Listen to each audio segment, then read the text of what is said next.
What's up, you guys? This is DyanaRozay. Welcome to my channel. I talk about reality TV and whatever is popping on social media. So following Wednesday morning's meltdown, Martell's baby mama had this to say on her IG. It's easy to say what you would do until it actually happens to you. And I guess that didn't garner the sympathy she was looking for, so then she ended up posting this. Bitches be having your whole life made up in their head. Bitch, you don't even know me. Laugh emoji. Well, y'all, let's get to know her because y'all know I like to give y'all a full picture over here. So before I begin, go ahead, hit that like button right now. That'll help push me up in the algorithm so that others can find me. Also, hit that subscribe button and the notification bell. I truly appreciate every single one of y'all for supporting this channel. I also want to give a shout out to Miss Paulette and to Miss Kathy. Thank y'all so much for the cash apps. And also, guys, watch this video all the way through, then let's chat in the comments.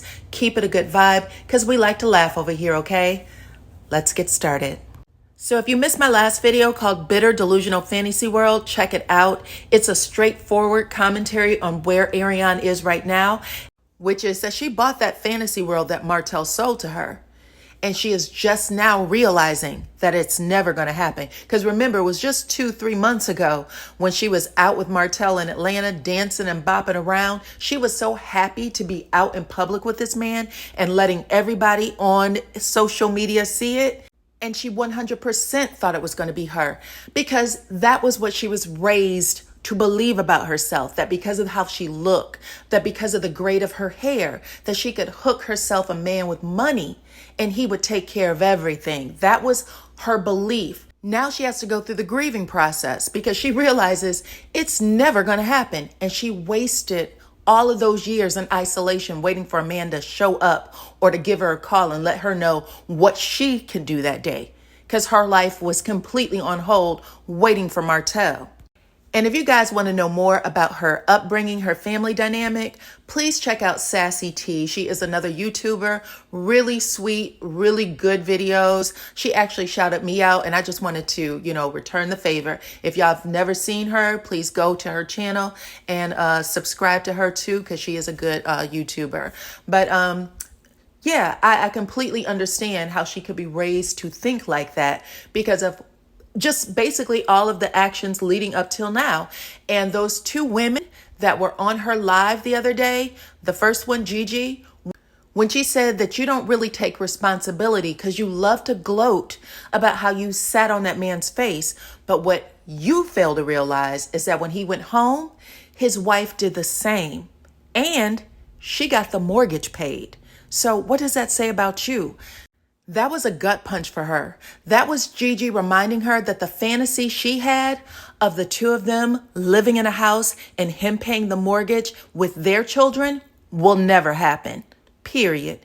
And everything you thought about yourself, all that self-worth you had built up between your thighs, didn't make you special at all because he could get it at home or he could get it from anyone else. So what was it about you? Other than you were just the one who bought his lies. And the lady who came on after Gigi said the same thing. Bad bitches don't play themselves. You want everyone to think that you were the one in control, that you were the one finessing him, but you were the one being finessed. So Arionne loves to say that people make up things about her, that nobody knows her story. So let's play what we already know about her. Earlier in the interview, you said you felt bad, that no woman deserves to be put through what Melody was put through. Yeah, I do. Could we take that as an apology?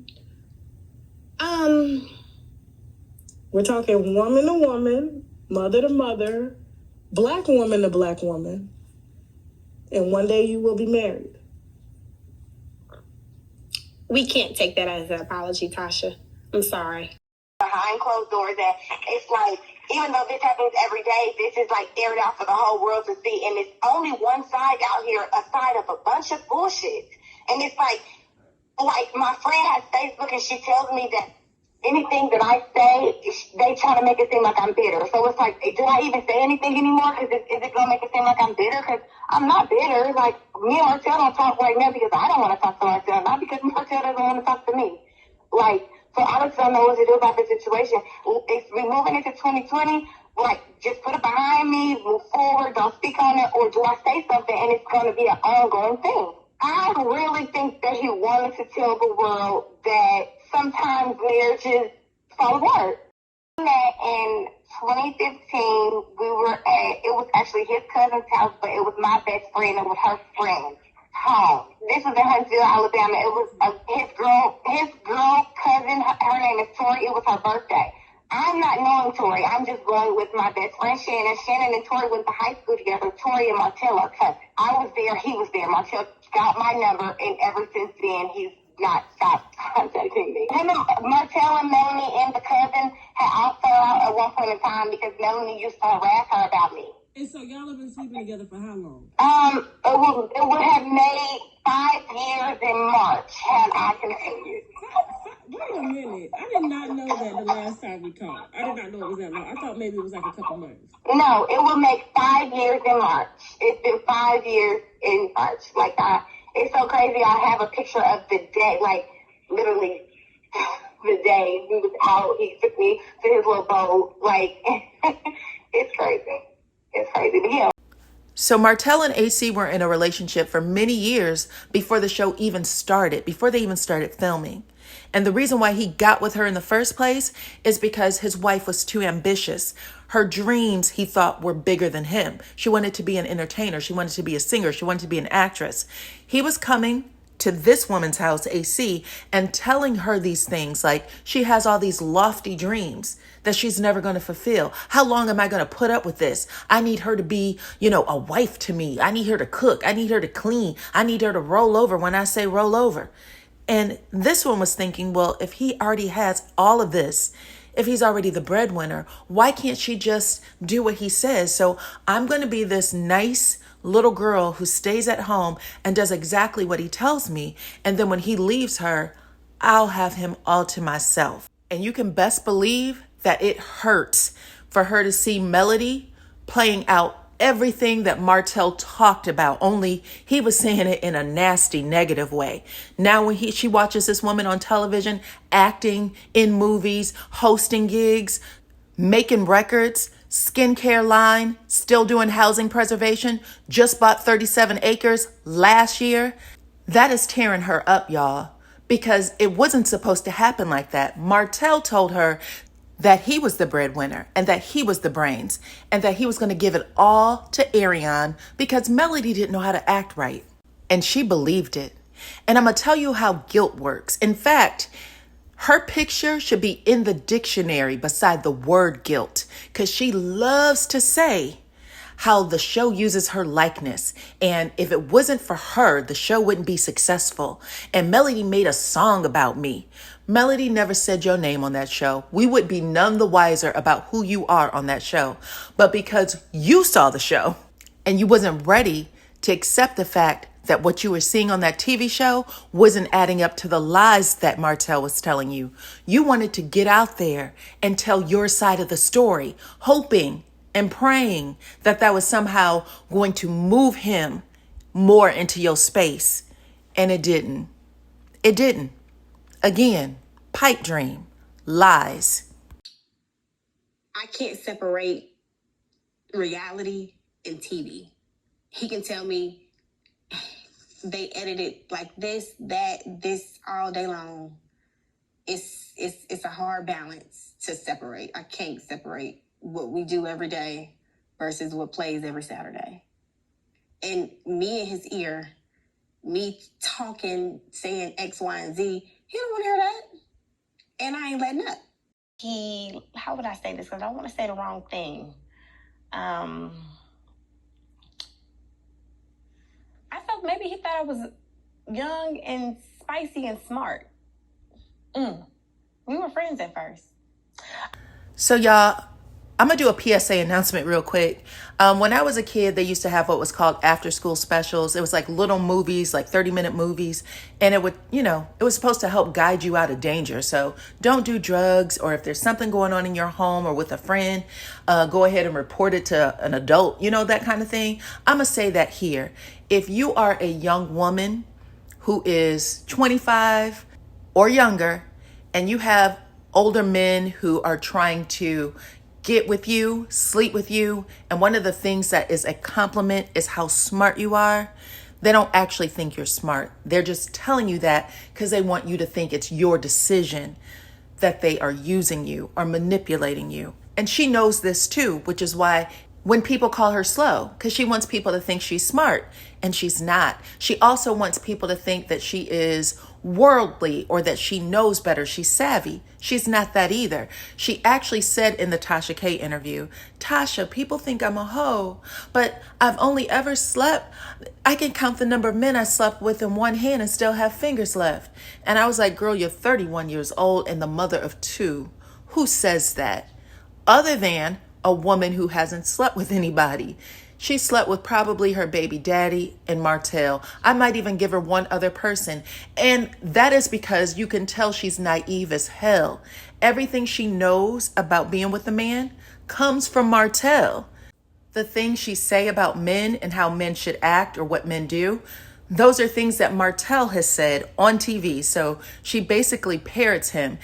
And the next cat daddy or sugar daddy or whatever daddy figure she looks for in these older men, they will be the one who teaches her what they want her to know about them so that they can manipulate and use her the same way Martell did. Just by the time y'all see it, don't be hitting no shit. She said, girl, you're slow. No, you're slow. Oh my God, y'all really think I'm slow? To ask him, because I'm like, I mean, if you're not going to leave me alone, then, you know, I'm young, let me go. Like, and then people think, you can let yourself go. It's easier said than done. Martell has a very good way with words, I would say. I remember a time when I was done with Martell. Mm-hmm. I was not talking to him no more. He shows up at my apartment. At this point, I'm in love. Okay.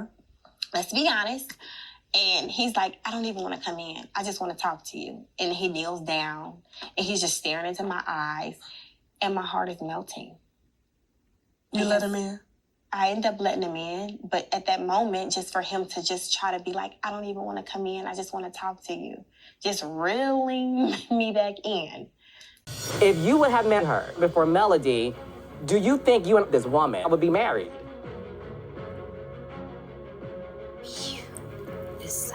Is definitely. No. Did y'all really have to give him the cue? Let him answer it. Well, I'm just saying, because she likes you because you had money. You don't want to answer it? Okay. How does it feel to hear that the man who said that he wanted to spend the rest of your life with you? I think it's bull. At the end of the day, what I feel is that Martell couldn't leave either of us alone. That's what I would say. Because he was still there, and if I hadn't have left, he still would have been there. But how does it feel to hear that? And I'm not going to put words in your mouth. And Thank you. And you can cuss me out and stop me when I say this. And if I'm wrong, I'm wrong. 'Cause I'm not. It seems to me that you were in love with 2 women at the same time, and that you just weren't enough for him to love all at once. I was enough. I would never accept that. I was definitely enough. Martell and I have had conversations where he said, you know, that I'm everything. It was just greed. I was just being greedy. Those are things he said.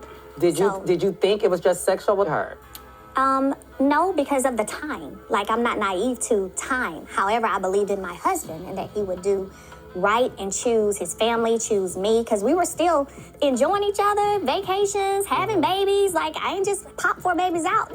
You know, Jesus didn't come impregnate me. Mm-hmm. I believed him. Martell can say things in a way to make you believe with everything in you. Because I believe too. That is the truth. And I wanted it. And so I've never been a person to go in checking phone records and doing all that. So when I found out and got the inclination in March and I pulled those phone records, even at times when he would tell me that he wasn't talking, I would still see that. And I remember one time his back was pulled. I'm taking care of him. He crawls up the steps and gets to another phone. I happen to walk upstairs in the bathroom and he's on his knees, can't walk, pulling out another phone while I see his black phone sitting on the sink. And I'm like, how you got another?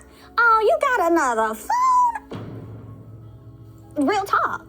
There was never a time where I was okay with my husband cheating on me, ever. I was what many wives have been, which is you find out your spouse is cheating and you're believing in what they're telling you, which is that I'm done, it's over, I'm done, it's over. That's what it was. No, and I get that. And listen, I do believe in my heart of hearts that you tried. I do believe that. I could get judged for that, but I do believe you honestly tried, and I think at the end of the day, you may not have been completely honest with yourself in terms of how connected you and this other woman was. So my question for you is, if this person is an entire meal restaurant, as you said, what is his reason for seeing other people now? If this person is your everything, your whole restaurant, then you still ain't full, something ain't right. That means there's some internal, whatever that is, whether it's insecurities, whether it's needing an ego stroke, sexual addiction, as you've mentioned, I don't know, but there's something deeper. Would you like to answer that? I mean, just because you're seeing someone doesn't mean that you're looking to marry a person. But dealing with our situation, that doesn't mean if I'm not gonna be with you, I'm gonna be with her, you know? You always said if I'm not with me, you ain't together, I ain't damn sure ain't gonna be with her. You say that all the time. You sure did.